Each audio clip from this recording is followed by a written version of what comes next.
In today's business world, change is the only constant, and mastering transformation is the ultimate key to success. Welcome to Shift and Thrive. I'm your host, Natalie Nathanson. Each week, we'll bring you conversations with CEOs who delve into how they successfully drove critical change in their organization. This show is sponsored by Magnitude Consulting, bringing you the thinking power of a growth consultancy and the getting it done power of a full-service B2B marketing agency. I am super excited to speak with today's guest. He's a serial entrepreneur and sales tech innovator who spent his career transforming how companies can engage with their customers. He's built and sold 2 businesses in the tech sector, including one of the largest Salesforce consulting partners. In 2019, he co-founded his current firm, an AI-powered CRM platform designed to uncover the limitations of legacy systems, ultimately earning a reputation for changing the game in CRM, eliminating manual data entry, and delivering real-time proactive insights to both sales reps and leadership. Following the company's successful acquisition in 2024, he continues to lead the organization. He is the founder and CEO of Spiro. Adam Honig, welcome to the show. Thanks, Natalie. I'm really excited to be a serial entrepreneur because it makes it sound to me like I have special K options or something like that going on. Yep. Third time's a charm. Exactly. And, to that end, your path as a founder, looks like a pattern of reinvention from building a top Salesforce consulting firm and then kind of using that knowledge to build a different kind of CRM. And I know from prior conversations that at Spiro, one of the most pivotal shifts really came from paying close attention to where the product was gaining traction and ultimately leading you to focus on the manufacturing vertical. So would love to hear from you, how did that come about and what did that shift and focus unlock for the business? Yeah. Well, I imagine that there are some really smart people who, when they make their business plan, they have everything planned out perfectly and so on. And I guess that's just not me. Because the way that I tend to go about it is a little bit more kinesthetic, like learning as we go. And when we first started Spiro and we had the idea to build a, brand new CRM platform, we, as you traditionally do, we sold it to everybody we could find.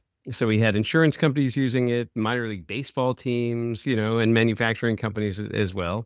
And over time, what we realized is that it just worked better for the manufacturing companies. And we started to investigate why. And it was that the core value of what Spiro does is it's essentially a CRM that nobody needs to use. And it just does all this stuff automatically. And, if you're working for a high tech company, you're pretty good with tech. If you're working for a manufacturing company, maybe not as much. And so you really need that AI to do things for you in that industry more than others. And we just kind of discovered that through trial and error and really leaned into it and really made the whole product vision around manufacturing. Yeah, oh, that's great. I had a similar experience, which maybe we'll get into a little bit later in the discussion as far as our own firm's industry focus. But interested in hearing how that shift happened. Like, was it more organic? Was there a moment when you said, okay, I'm sure of it, we need to focus on manufacturing now? Talk me through that. Yeah. So, if you read, the industry press, people talk a lot about pivots. For me, it's more of a gradual left turn. We noticed that, manufacturers and distributors and, some other industries were good fits for the platform. And so we focus our marketing in those areas, but still kind of broadly, in a minor league baseball team would show up and we'd still feel pretty excited about working with them. And then over time, as we built more and more product features, we just kind of narrowed the scope of who we wanted to engage with as a customer. And so, I'd say after about a couple years of leaning into the focus, we literally set up our lead gen forms so that if you self-identify as a non-manufacturer, we basically just don't engage with you, So it was kind of gradual, but eventually it got to the point where we were like, no, this is our ICP and this is what we're doing. Yeah. Was there any kind of fear of missed revenue or anything like that when you did make that final call? Or at that point, was it, pretty safe? Yeah, so we focus on mid-sized manufacturers in the United States and Canada, and there's 66,000 of them today. And so I think we felt pretty good, once we'd done enough research to be like, okay, I think we have enough reference customers, we have enough knowledge in this area, the TAM is big enough. So yeah, like let's just go. So I think we kind of boiled the ocean to become comfortable with it, if you know what I mean. Yep. Yeah, for sure. And you talked about kind of the product just fitting well with that market. Were there any specific things you did, after choosing manufacturing, kind of evolving the product a certain way over the Sure. years? Yeah, yeah. Well, for the people who are not familiar with manufacturing as an industry, it's obviously has a deep focus on building product, and a lot of that information to do that comes from a ERP system that every manufacturing system a company has to have. And so we really leaned into integrating with manufacturing ERP systems like NetSuite and SAP and Epicor to make sure that we could consume data about their order history and everything that was going on from their customers from that perspective. And that just made Spiro that much richer in terms of the insights that it was able to provide customers. And of course, that meant that, for insurance companies or companies that didn't have these ERP systems, we were less valuable. So it just kind of naturally kind of pushed us down that path of being very industry focused. Yep. Yeah. I mean, we had a similar journey where my marketing consultancy has always been kind of in the B2B tech umbrella, but then early on started to see a lot of traction in cybersecurity. And the intention was never to become kind of a firm that only focused on that vertical, but it did become a very large focus for us and kind of a core market. And as we often tell, clients that we're working with, it's great to have, like, if you have a horizontal solution, but figuring out like where to place your bets from a proactive, marketing and sales standpoint. I know for you, kind of product as well over time, but just need to find those go-to-market paths that make sense. And it's hard to do that when you are trying to be, all things to all people. Yeah, Um, I feel like in today's world, when you're dealing with a prospect, they really want to feel like the solution is for them, And so if it's too horizontal, I feel like it's hard for them to make that connection to a brand or a product. So I think it's working really well for us. yeah, yeah. And to that end, can you talk a bit from the go-to-market standpoint? What's been most important for your organization to get right on the go-to-market side? And what are some of those key components that have worked well for you? Yeah. So, I mean, just to give it some context, we're, you know, at the end of the day, we're a CRM platform and we're competing with two of the most arguably successful software companies of all time, all existence in Salesforce and HubSpot. And so in order to do that successfully, niching down into the manufacturing sector and really building strong domain experience in that one sector is super key, but also having what I consider a provocative marketing approach to it, which is we are anti-CRM. We are the anti-CRM CRM. And so our go-to-market is really focused on educating people about how terrible CRM is and nobody should ever use it. And it works really well in our vertical because the majority of mid-sized manufacturing companies don't use CRM because they already know how terrible it is. And so a lot of our campaigns, whether they're social or email or trade shows and what have you, are all about just, hey, CRM's terrible. We know it's terrible. Let's talk about how terrible it is. And then people are like, yeah, I wish there was something that was like it, but maybe we didn't have to use it. And we're like, oh, funny. That's what we do.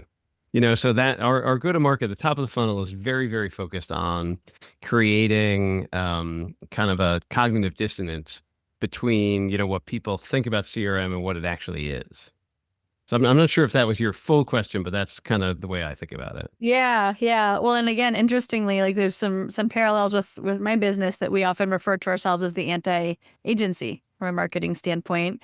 And I think there's a balance though, right? So here's how we do things differently. Here's why we've kind of built kind of our model and our structure differently.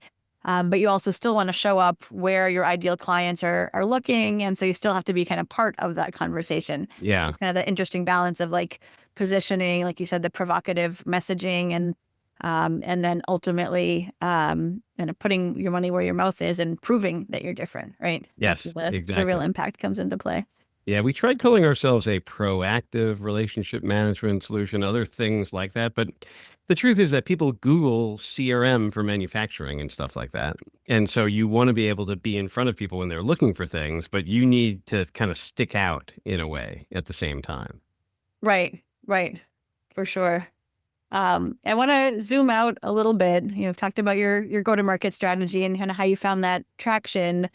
Tell me a little bit more about Spiro and I guess in the context of your target market, like what are the kinds of transformations manufacturing clients are going through and kind of the role that you play in helping them through that? Yeah, well, it's a very interesting time, in business to be a manufacturer, as there's a big focus on expanding domestic manufacturing here in the U.S. But a lot of the customers that we work with are family businesses, and they were started, 2 or 3 generations ago. And there's a changing of the guard where the younger family members are taking over and they're looking at the business and they're saying, hey, everything's been really great, but if we digitize, if we became more modern, could we be even that much more effective? And that's usually a really good entry point for us to help people because a lot of our customers prior to using Spiro had very, very limited customer data. They had sales teams who had silos of information on their laptops. They had an ERP system that had maybe the purchasing person's name and email address, but no, even like sending out a Christmas card list was hard for these people. They had such little customer information. And so what Spiro does without people putting any effort in, it just automatically starts collecting all of that information based upon everybody's interactions so they can build up that list of contacts. It can give them visibility into what's going on with their customers. And the big goal for a lot of them is to combine that with order information. And so we have a customer, they're called Electroflex in Illinois, and they make electrical conduit. They have 10,000 customers they sell electrical conduit to. And you with their 10-person sales team, they can't stay on top of all of those customers and figure out which ones have stopped ordering. But if we have the insight from the ERP about what their order history is, if we have the communication history from emails and phone calls, the AI can look at that and be like, oh, we better call Sally because that business has stopped ordering electrical conduit from us. And there's just no way they could do that analysis manually. It would just simply take too long. So, that's one of the examples of how we help people. Yeah. And it sounds like, I was going to ask about the mindset shift of your target market. It sounds like with the changing of the guard, so to speak, of the newer family generation coming in, that might be happening a bit naturally. Can you talk is there any friction between maybe like the decision makers and the users? I've been in situations where, right, like leadership might be excited about kind of bringing in new technology, all of that, and then users maybe resistant to it, though it sounds like you make sales lives easier. If you just talk about like any shifts there or any Yeah, well, it's sort of interesting because imagine your father had started this manufacturing business and then he had hired all of these people to be the sales team. And now they're taking over as the new president. Now your father hired all these people. They might all be older than you. And you're now saying, okay, we're going to do things differently. We're going to use a software to help us with this. So it is a very delicate situation. And so, our strategy for overcoming resistance is to make it so that people have to change as little as possible. And that the software does most of the work for them automatically, and that it can help them, see things that'll literally make them more money if they pay attention to it. But using Sphere doesn't require people to do things differently, and so if they just went about their day normally, Sphere would still work. It'll work better if they do pay attention and use it and stuff like that. But that's a key design principle to help overcome that very, very specific issue. Yep. Yep. Well, imagine then you do start to see those, the user starts to see those light bulb moments going on, and then they're more willing to change their behaviors, right? When they see the benefit Sometimes, of it. but I'll tell you that, a lot of times, Salespeople are very jealous of the information that they have because it is like job security. They don't want people to take over their territory or eventually be replaced. But I think as we work with, as the sales teams of our customers get more and more digital aware, I think that kind of fades away over time too.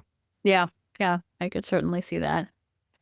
Well, that's super interesting to think about. I would love to switch gears a bit and talk a bit more about you as a leader, and maybe starting with what has shaped your leadership style over the years. Yeah, I mean, I think for me, having started a couple of businesses from being it just me and having to do everything has made me, as a leader, very aware of just all the things that need to be done. You know what I mean? And so, like, there's nothing that goes on at Spiro or my last company, Innovier, that I didn't do.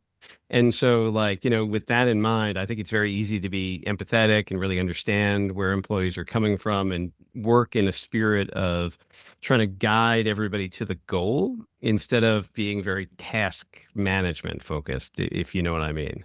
So I think, for that's kind of how I came to my style, which is very hands-on that way. Hmm.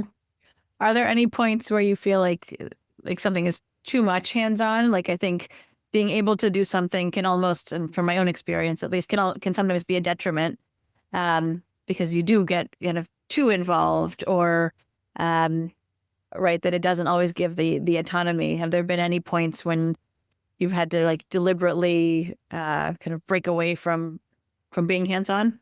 Sure. Well, so for a long time, I was essentially the product manager of Spiro, kind of defining the different features that we were going to be building and, kind of building the Jira tickets and all the different things that we need to do. And we brought on a wonderful product manager and worked with her for a long time and felt great about everything that she's doing. But sometimes I still feel like, oh, I wish I could just, kind of get in there on that. But yeah, no, it's always a struggle, but I think the best way for me, at least, to solve that is by being really busy, and we're really busy. I mean, we just have, a lot of customers, and we have a lot of people that we're talking to in the sales cycle and we're trying to hire. And so it's just literally not possible for me to do all of that stuff. And so I think that's a big driver for me.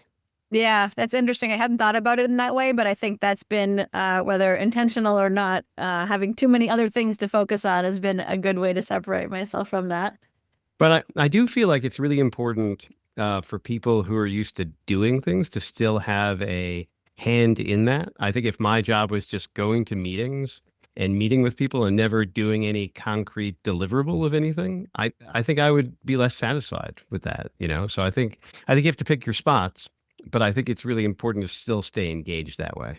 Yeah, yeah. Well, and like your own kind of style of how you kind of show up as a leader in terms of like my team and I did Enneagram a number of years ago. Okay. And I learned I think it's number 6, the loyal skeptic. Like I'm always like scanning for risks and what could go wrong. Um, but having that common language, the way I can communicate with my leadership team, they can start by saying, okay, here's what we believe the risks are and here's what we're thinking about, right? And then I'm like, okay, I can breathe out a sigh of relief, got that comfort level. But all of that is learning like how you work with the other leaders, where everyone's coming from, and then creating that comfort level. Yeah, that makes a lot of sense. I should take that. I wonder what I would be in that. I know I've done a couple different things like that in my career. It's always very interesting to see. It is. It is. I'm a junkie for those. And Enneagram was a particularly useful one that felt like a game changer. So highly recommended. Another area I'd be interested in hearing from you is the shift from leading a services business to leading a SaaS product. Can you talk about whether that required anything different in kind of your leadership, kind of what you kind of had to bring to the organization?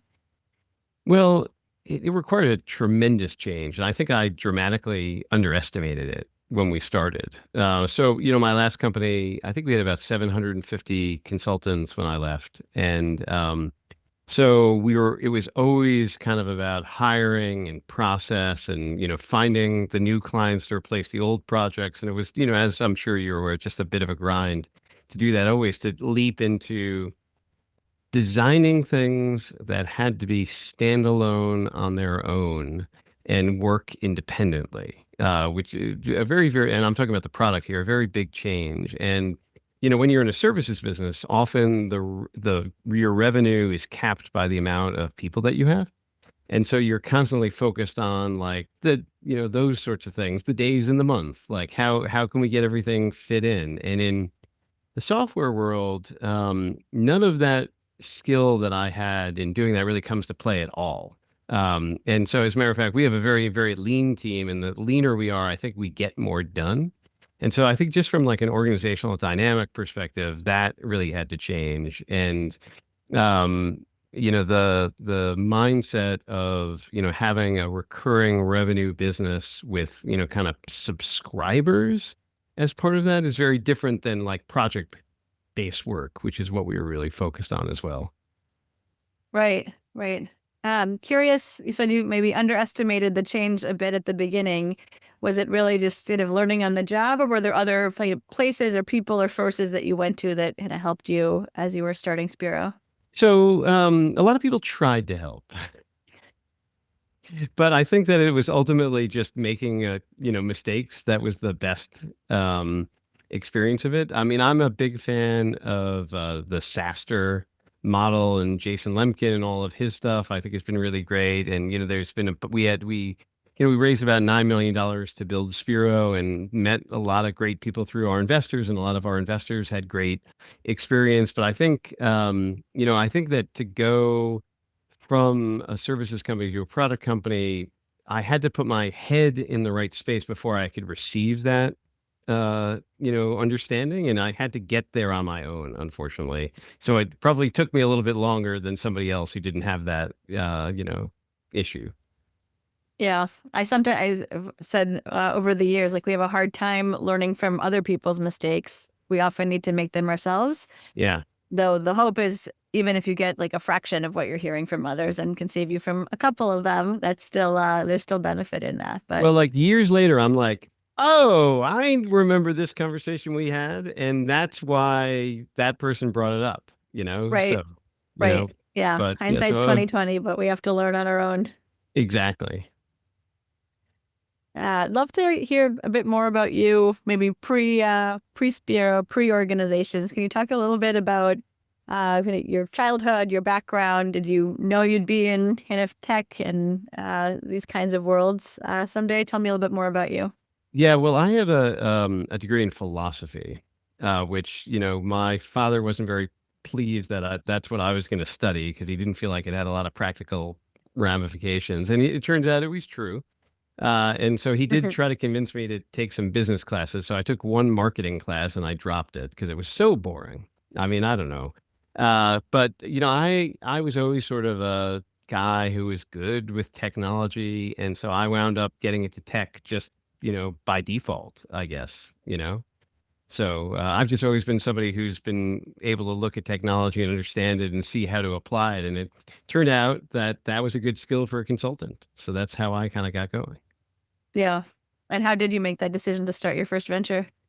Oh, so I was involved in starting a company. So when I graduated college, I worked for a consulting company, and there were a bunch of really smart engineers there who were building a software product. And they were like, "Hey, you can speak in full sentences. You should run sales for us." And I was like, "Okay, sounds good." And like we were all 25 at the time, and didn't have a lot to lose. And so we were like, "Great, let's go start this company."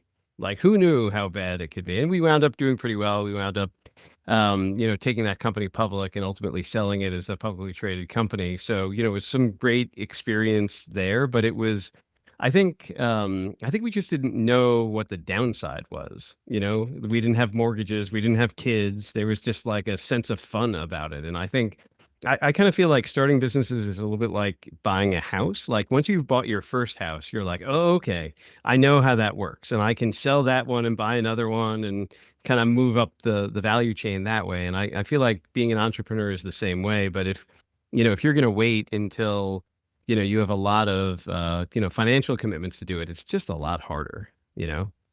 Yeah, I was talking to someone about that, and kind of the fear like seems to ratchet up as you get older, right? You've got more to lose, you've got kids, you've got expenses. There's a freedom to starting when it's right when you've got fewer responsibilities. But I would say that on the flip side, I now have the perspective that I don't feel like there's anything particularly unrisky about working for a corporate company. Like they could decide to get rid of you at any time for no reason. That's true. And, there's no guarantees of anything. And I would rather, have the skills to get clients and build things on my own. I think that's much safer than anything else, And so people, when I talk to people about the risks, I think that they dramatically underestimate the risks of just having a job. Yeah, well, and I think in today's environment, right, there's a lot of volatility anywhere, whether you're right evolving a business you own, whether you're in the workforce and need to kind of push your own skill sets. But I've had a similar sentiment to you. I like the fact that success and failure is on me, right? Yeah. Yeah, totally. It's not somebody else's decision. Hey, this is Natalie, your Shift and Thrive host. After chatting with lots of CEOs, one thing is crystal clear. Leveling up your company means having a killer go-to-market strategy. That's what my crew at Magnitude Consulting does every day. If you're trying to step up your marketing game, whether it's strategizing, accelerating your pipeline, expanding into new markets, or getting into AI and automation, let's talk. No pitch, no pressure, just good conversation. Visit shiftandthrivepodcast.com/Natalie to schedule a time. Can't wait to connect. Curious how the philosophy degree has factored in. Do you ever think back to that? Do you think that still shapes any of your kind of thinking or way of working? Well, I studied philosophy because I really wanted to understand truth. That was my, epistemology was the thing that I really wanted to get into. And I feel like I walked away from my bachelor's degree in philosophy. So it's not like I have an advanced degree or anything, but my degree in philosophy with a feeling of disappointment in philosophy. And that I felt like at the end of the day, it was really all about language and it had a limited amount of connection to the real world. And I really wish that I'd actually studied engineering or something that was much more practical and connected to reality. So, I think, I would definitely make the argument that I feel like studying philosophy made me, more articulate about, how to, persuade people and to make an argument and see the assumptions that people are making in their arguments. But I don't know. If I had to go back and do it all again, I wouldn't recommend philosophy. Yeah. It was fun, but ultimately not sure about that.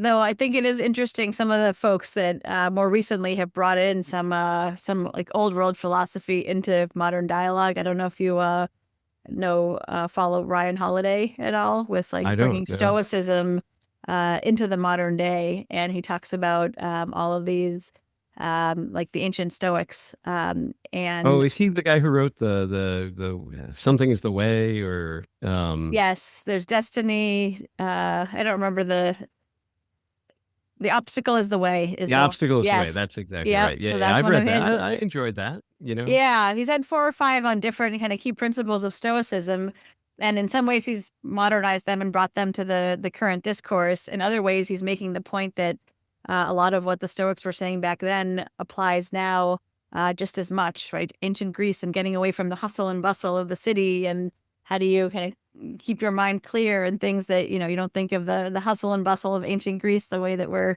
navigating today's modern world, but yeah, a lot of the lessons do hold true. I find those really interesting. Yeah, and I read that. I subscribe to a lot of his thinking as well, but I think you could look at any text and kind of make that sort of argument as well. So I mean, there's a lot of smart people who wrote philosophy over the years, but again, the practical benefit of a lot of these things is of question to me. Yeah, yep, understood. And would love to ask maybe a more introspective question as we near the end of our conversation. Thinking about what you know now. If you were sitting in a room with your younger self, what would you tell yourself? Any advice? How much younger would I get to be? First leadership responsibilities. Yeah, first leadership responsibilities. Yeah. I mean, I think I took everything a little too personally at the start of my leadership career, and still can be a struggle. But I think gotten past that. And customers who didn't buy, or employees who didn't agree with decisions, everything felt much more emotionally charged than it probably needed to. And so I would say, just to kind of be a little bit more chill with that kind of stuff. So maybe be more of a stoic, to Be more of see a it that stoic. way. Yeah, yeah, yeah. Maybe that's what I needed. I needed the obstacle as a way when I was like in my 30s or something like that. There we go. There we go. Well, thank you. That I feel like a perfect place to wrap, bringing it back around to that. And as we do that, can you let listeners know how they can reach you if they want to get in touch? Sure. So, I'm Adam Honig on LinkedIn. There are two other Adam Honigs, but I'm the guy who really hates CRM. So if there's something about anti-CRM or something like that, you've found the right guy. You could definitely email me at adam@spiro.ai. If you're a manufacturing company and you're, dissatisfied with all of the spreadsheets that you're probably using to keep track of your customers, we might have something to show you. But all of that can be found at spiro.ai. Perfect. Perfect. Well, thank you. I really enjoyed this conversation. Yeah. Thanks for inviting me on, Natalie. And thank you too to everyone listening. I know I loved hearing about so many things that Adam shared, including how they narrowed Spiro's marketing and product focus and what that unlocked for the organization and the journey that he's been on. So if today's episode gave you any valuable insights, and I'm sure that it did, please share this with someone. We know that sharing this kind of knowledge and information helps us all grow as leaders and drive towards successful organizational transformation. So thank you again, Adam. And this has been another wonderful conversation on Shift and Thrive. I'll see you all next time. That's a wrap for this week's episode. For show notes and more, visit shiftandthrivepodcast.com. A special thank you to our sponsor, Magnitude Consulting, bringing you the thinking power of a growth consultancy and the getting it done power of a full-service marketing agency to help B2B companies fuel their growth. For more information on Magnitude and to get your complimentary transformation readiness assessment, visit magnitudeconsulting.com/getready. Thank you so much for listening. We'll see you next week.